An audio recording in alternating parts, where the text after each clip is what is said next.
Hello everyone, welcome back to Easy to You.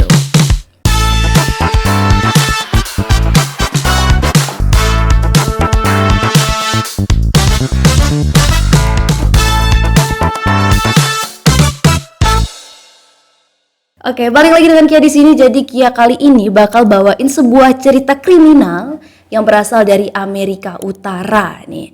Nah, jadi cerita ini itu mengisahkan tentang seorang pembunuh yang sadis terhadap kucing hingga manusia, dan ini merupakan sosok yang misterius kayak gitulah ya. Jadi orang tuh banyak yang nggak tahu, masih banyak menimbulkan pro kontra terhadap sosok pelaku gitu. Nah, jadi teman-teman gak usah lama-lama lagi, langsung aja kita bahas di Ceria Cerita bareng Kia.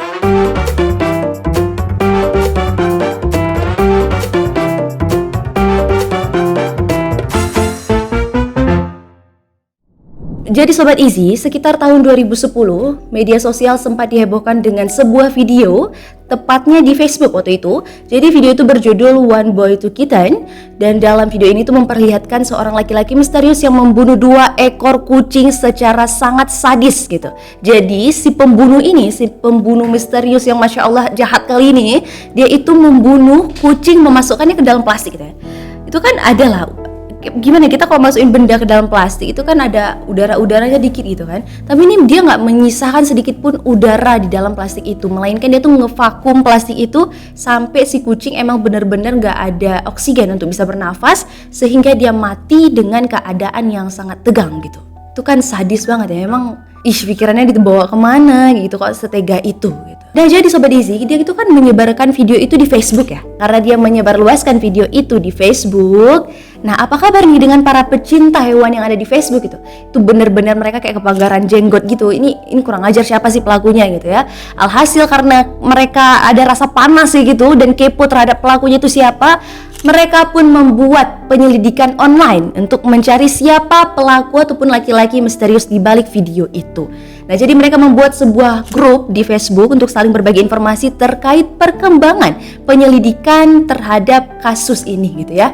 Mereka membuat grup itu dengan tujuan untuk dapat mencari tahu orangnya siapa dan juga menarik perhatian ataupun menarik simpati bagi teman-teman yang lainnya sebagai pecinta hewan juga gitu. Nah, yang buat Kia speechless dan nggak sanggup mikir lagi tuh adalah ternyata di dalam grup itu ada si laki-laki misterius ini. Gak tahu dari mana datangnya, gak ada hujan, gak ada angin, udah datang lah dia di dalam, udah masuk lah dia di dalam grup tuh. Dan dia dengan narsisnya mengirimkan video dia selfie.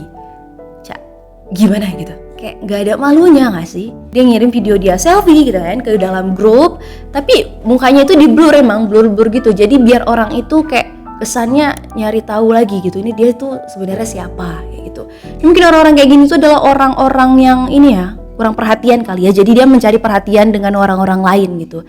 Dia merasa senang kalau misalnya dia tuh dicariin, merasa senang kalau dia tuh dikepoin, dibicarain segala macem kayak gitu. Jadi kalau kalian merasa kurang perhatian, janganlah kayak gini ya. Kalian carilah orang lain yang bisa memperhatikan kalian. Oke, jadi sebenarnya kasus ini tuh udah dilaporkan ke kantor kepolisian, tapi memang nggak nemu titik terangnya. Kayak gitu, sedih banget. Tapi emang banyak sih ya kasus-kasus yang dilaporkan ke kepolisian tapi nggak nemu titik terangnya. Nah, salah satunya sih kasus ini deh. Dan mungkin juga para pak polisi itu berpikir bahwasanya ya udahlah, cuman kucing doang gitu kan. Dan masih banyak yang harus mereka pikirkan daripada itu, dan mungkin mereka mikirnya masih banyak kasus yang jauh lebih penting daripada kasus ini. Ya, padahal kita nggak boleh menyepelekan hal-hal yang seperti itu ya kan, karena dari hal kecil tuh bisa merujuk ke hal-hal yang gede. Dan gak sampai di situ aja nih Sobat Easy, ternyata si laki-laki misterius kurang ajar ini tuh gak sekali doang melakukan video-video kayak gitu, dia juga melibatkan lagi si kucing-kucing lainnya menjadi korban dalam perilaku kesadisan dia gitu. Sebagai apa? Untuk dapat menarik perhatian dari orang lain gitu ya, biar dia dicari-cariin ya gitu. Dan ternyata setelah para penyelidik online ini terus mencari, gak lelah, gak gimana ya, mereka tuh tetap pokoknya harus nemu gitu. Alhasil mereka menemukanlah sebuah titik terang titik terangnya masih, walaupun sebenarnya masih abu-abu gitu ya, yang mengarahkan kepada sosok orang pria yang bernama Luka Rocco Magnotta. Kalau dari namanya Luka Rocco Magnotta, luka, mungkin dia kebanyakan luka di hidupnya, makanya dia memberikan luka terhadap orang-orang di sekitarnya gitu, nggak tahu juga lah. Nah, jadi karena nggak ingin gegabah para penyelidik ini, dia pun mengumpulkan dulu bukti-bukti untuk meyakinkan pihak kepolisian agar apa? Agar melakukan penyelidikan lebih lanjut lagi seperti itu. Karena mereka tuh berharap banget ya sebenarnya sama kepolisian ya gitu kan. Karena mereka udah usahain ini itu tapi susah ya gitu. Apalagi ini kan istilahnya pakai jejak digital juga ya gitu kan. Agak sulit gitu kalau misalnya orang-orang yang memang kurang paham terhadap hal itu. Salah satu hal yang meyakinkan mereka untuk menentukan bahwasanya Luka Rocco Magnotta ini sebagai pelaku adalah forum wajah yang dikirim ke grup itu kali ya. Walaupun dia ngeblur, ya kan? Video itu kan dikirim ngeblur nih ceritanya. Tapi kan ada gitu kayak forum wajahnya, entah apanya, kayak pokoknya mirip gitu lah. Istilah kalau kita kenal sama orang, kita lihat dari jauh aja tuh kita bisa tahu dia. Kalau misal foto juga, oh ini kayak aku kenal deh gitu kan. Itu kan merujuk dikit lah, walaupun memang gak sepasti itu kayak gitu. Nah, jadi para komunitas, bukan komunitas ya bisa lah kita bilang komunitas ya, komunitas penyelidikan kasus kriminal ya.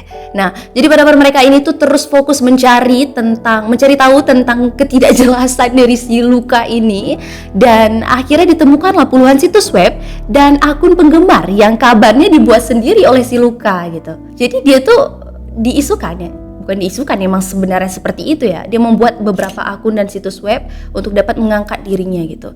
Jadi dari sini tuh kita bisa tahu bahwa dia tuh ingin mengangkat popularitasnya dia gitu. Ingin dikenal sebagai orang yang terkenal tapi jelek banget, terkenal karena pembunuhan sadis gitu ya. Nah, jadi mungkin dia ingin menjadi seorang artis kali. Dan fun fact-nya, si Luka Rocco Magnotta ini tuh adalah seorang biseksual yang sempat membintangi film-film yang nggak pantas gitu ya, film-film porno, dan mengikuti banyak audisi model gitu.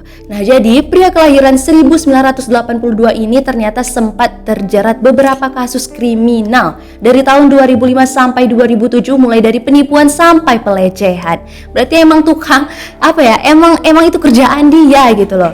Dan dia fun fact-nya lagi, dia itu diberikan hukuman yang lebih ringan gitu, dikarenakan dalam artian dia memiliki penyakit mental. Nah, jadi Sobat Easy, tibalah dalam kurun waktu 2 tahun dan member grup ini terus mencari siapa pelaku di balik video-video tersebut karena memang belum ketemu gitu ya. Bayangin aja 2 tahun, ya gimana keselnya gitu, ketemu nih siapa pelakunya. Dan alhasil laki-laki misterius ini yang diduga juga merupakan seorang laki-laki yang bernama Luka ini mengirimkan sebuah pesan bahwa untuk video selanjutnya dia akan melibatkan manusia. Kesal pokoknya. Nah, dari situlah mulai serius gitu ya. Mulai serius lagi nih para penggemar, bukan para penggemar ya, para pembenci kali ya, haters dari si Luka ini untuk menggebu-gebu nih, memiliki semangat yang menggebu-gebu untuk dapat mencari tahu lagi gitu. Nah, jadi pada tanggal 2 Mei 2012, media sosial kembali dihebohkan lagi dengan hadirnya sebuah video yang berjudul One Lunatic One I Speak yang berisi kekejaman laki-laki misterius ini lagi, tetapi bukan terhadap hewan, melainkan manusia ini. Bener-bener emang dilakuin sama dia nih. Sebelumnya dia udah kasih kode, ternyata bener-bener gitu ya. Nah, dalam video berdurasi 11 menit itu, video yang gak ada sama kami ya, jadi kalian gak usah cari tahu dan gak usah berharap video bakal ditampilin di sini juga. Nah, dalam video tersebut terlihat seorang pria yang diikat di tempat tidur dan ditikam berkali-kali menggunakan pemecah es. Tidak hanya sampai di situ, setelah korban meninggal, laki-laki melakukan pelecehan seksual terhadap mayatnya dan memutilasi serta mencicipi daging dari korbannya. Bahkan mirisnya, ada berita yang mengatakan bahwasanya daging korban tersebut diberikan kepada guguknya, anjingnya, kepada anjing si laki-laki misterius ini. Ya, kayak mana ya?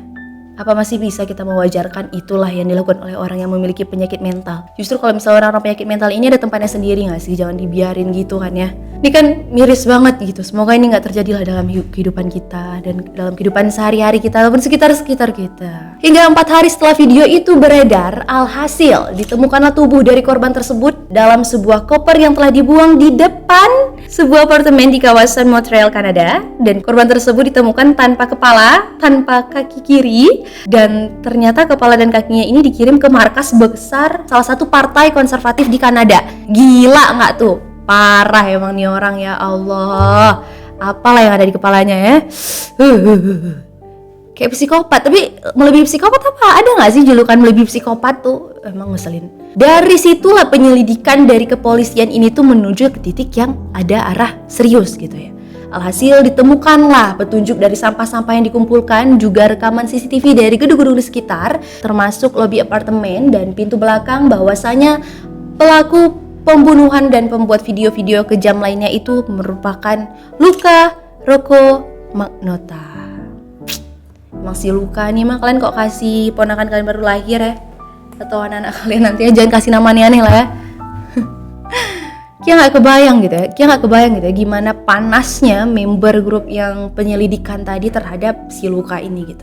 Dan ternyata korban aksi dari sadis Luka ini adalah seorang mahasiswa pertukaran dari Cina yang bernama Linju. Turut berduka cita buat keluarganya juga ya, walaupun sebenarnya udah lama sih ceritanya. Dan setelah pelarian panjang yang dilakukan oleh si Luka ini ke berbagai negara, akhirnya Sobat Izzy pada tahun 2013 Luka Rocco ini pun tertangkap. Dan kalian tahu apa plot twistnya? Dia tertangkap di warnet. Dan warnet itu di Berlin ya, di Berlin, Jerman. Nah, pernah ke sana? Pernah ke sana? Boleh komen di bawah. Nah, dia itu tertangkap di warnet dan kalian tahu apa dia lagi ngapain? Dia tuh lagi mencari tahu identitas dirinya. Narsis banget nggak tuh? Kayak wow, selama ini dia keliling negara untuk apa? Untuk lari gitu ya. Dan tiba-tiba ketemu di warnet. Makanya karena dia terlalu bangga sama diri, makanya jadinya apes kayak gitu. Makanya jangan deh, aneh-aneh. Dan alhasil diketahui bahwasanya dia itu dilaporin sama penjaga warnetnya gitu. Kayak sinetron gitu jatuhnya ya. Semakin jauh aku berlari, ternyata Nah, saat menjalani persidangan, ternyata si Luka ini mengaku bahwasanya dia itu mengidap penyakit mental. Dan diharapkan lagi-lagi hukuman yang nanti akan diberikan kepada dia itu bisa diringankan seperti itu. Tapi alhamdulillahnya tidak bisa ya teman-teman, dikarenakan hasil dari persidangan tersebut Luka Rocco Magnotta dihukum penjara seumur hidup mulai dari April 2013. Nggak tahu, mungkin sekarang masih hidup nggak deh ya? Masih hidup nggak ya? Masih hidup. Waduh, masih hidup ternyata dia. Alhasil, alhamdulillahnya para penyelidik online ini pun bisa tidur dengan tenang dan lelap setelah 2 tahun lamanya mereka terus dihantui dengan dengan laki-laki misterius ini gitu ya. Nah, jadi itulah dia kisah dari Luka Rocco Magnotta, pembunuh sadis asal Kanada. Dan buat Sobat Izzy yang mungkin tahu gitu ya, memiliki cerita-cerita menarik lainnya yang mungkin bisa kita bahas nantinya, boleh langsung aja komen di bawah dan jangan lupa like, comment, dan subscribe. Easy to you, easy to understand, and see you.